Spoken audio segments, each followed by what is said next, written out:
This video is done in addition to the written instructions for mechanical loaders. Mechanical loader is designed for permanent installation on a table or cart.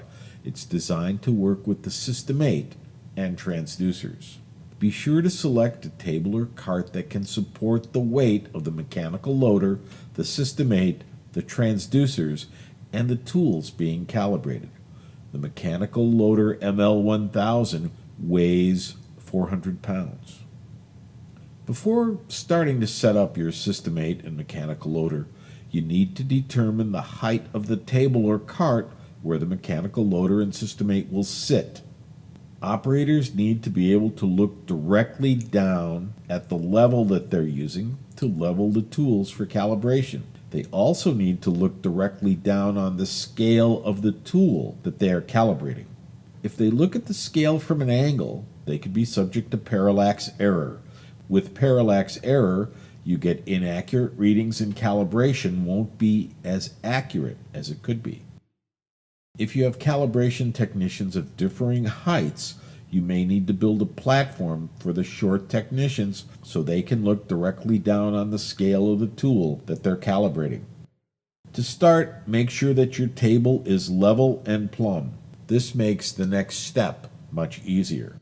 The mechanical loader must be leveled. There are 6 small feet on the loader. Each foot has a height adjustment.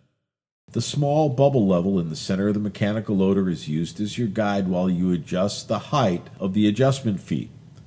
Make sure that the bubble is in the center of the circle.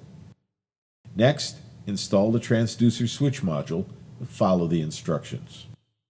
Once the Transducer Switch Module is installed, you'll want to connect the cable to each of the transducers. All of the cables have a keyway system on both ends of the cable. The keyway system ensures error-proof assembly. The cable can only connect the correct way. If the cable does not easily slide onto the connection, the keyway system is not aligned. Once the keyway system is properly aligned, the connector slides all the way onto connection. Gently push the connector onto the connection, and once it's all the way on the connection, turn the lock ring until it is finger tight. Label the other end of the cable so that you know which cable is attached to which transducer. You'll also want to label each transducer.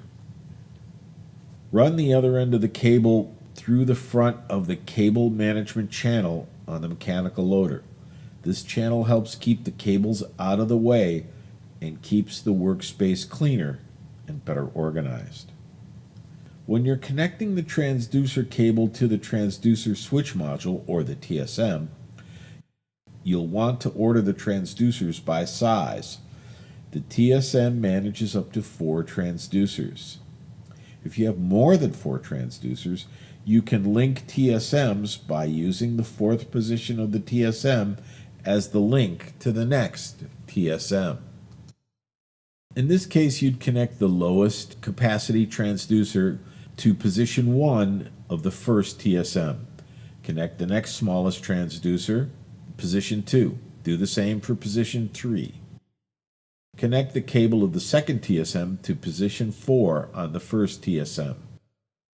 Continue until all of your transducers are connected. Our mechanical loader uses the Quick Connect system. We have designed the system to save time and frustration. Changing transducers and mounting the next transducer that you need to use is simple and easy. Lift the transducer straight up and move it to the place where it will be stored. Position the transducer that you want on the splines. Note the positioning. Be sure to get the transducer on the spline as close as possible to the example in the video. Some users place a small mark on their mechanical loader that lines up with the mark on the transducer. This helps the calibration technician quickly place the transducer in the best position. You want to label each transducer switch module with the torque capacity of the transducer that's assigned to each position. Connecting the ground strap. Your System 8 comes with a grounding strap. It's important to properly install the grounding strap. One end of the grounding strap connects to the System 8. You'll see the button on the System 8 where it connects. The other end of the strap connects to the TSM. There's also a grounding strap that runs from the System 8 to the electrical outlet where your power supply will be plugged in. Connect the grounding strap to the screw that secures the outlet plate. Connecting the RS-232 cable. System 8 comes with an RS-232 cable. If you don't have a serial port on your computer, you'll need a USB to serial port adapter. There are two kinds of adapters. One is the straight pass-through adapter and the other is the crossover adapter. You'll want the straight pass-through adapter. Insert the audio jack end of the RS-232 cable into the port in the back of the System 8. The other end of the RS-232 cable is attached to your computer. Connecting the power supply. Your System 8 can operate on two sources of power. One source is the 4 nickel metal hydride rechargeable batteries. The other is the AC to DC converter. AC to DC converter comes with multiple socket configurations. Select the configuration that matches the outlet configuration in your part of the world. Slide the prong set onto the transformer. The power supply is inserted in the back of the System 8 and the locking ring must be used to secure the power supply connection into the System 8. The System 8 can also be powered by 4 nickel metal hydride rechargeable batteries. It's important that you use only nickel metal hydride rechargeable batteries in your System 8. Using other types of batteries will damage the sophisticated electronics and it immediately voids the warranty. When the System 8 is plugged in and the power switch is tilted up, the power transformer is selected. When the switch is tilted down, the battery power is selected. When the toggle is in the middle, the power is off. The built-in battery charger will charge the batteries. Charging alkaline batteries in the System 8 battery tray can cause the alkaline batteries to explode. This would leak battery acid onto the aluminum and the electronics. The battery acid will cause significant damage to the components. To install nickel metal hydride batteries, first unlock the small twist lock and pull the battery tray out. Note the battery tray doesn't come all the way out. Second, unsecure the Velcro battery strap and be sure that the red ribbon is laying across the bottom of the tray. That will make removing the batteries much easier when you need to change them.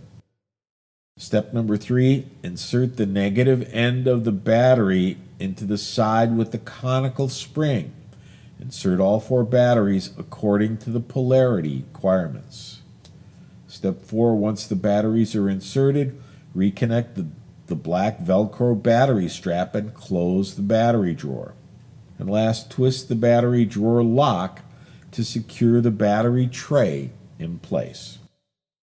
The power switch for the System 8 is in the back of the System 8, and it's a 3-way toggle. At this point, you should be able to power up the unit and start testing and calibrating your tools. Be sure that you level each tool that's being tested. For operational instructions, see your System 8 manual. There are operational videos on the Newton Meter channel on YouTube. Please note that the videos for TorqTronics 2 also apply to System 8. These two testers have identical operational procedures. Sturtevant Richmont mechanical loaders in System 8 are very durable. We have mechanical loaders in our Cal lab that are 25 years old. They get used every day. They still work fine. We have digital torque testers that have been in operation in Cal labs around the world for more than 20 years. You can expect excellent durability from your System 8. Remember that your System 8 should be calibrated at least once a year. Accurate, reliable, durable. Tools you trust from the engineering minds at Sturtevant Richmont.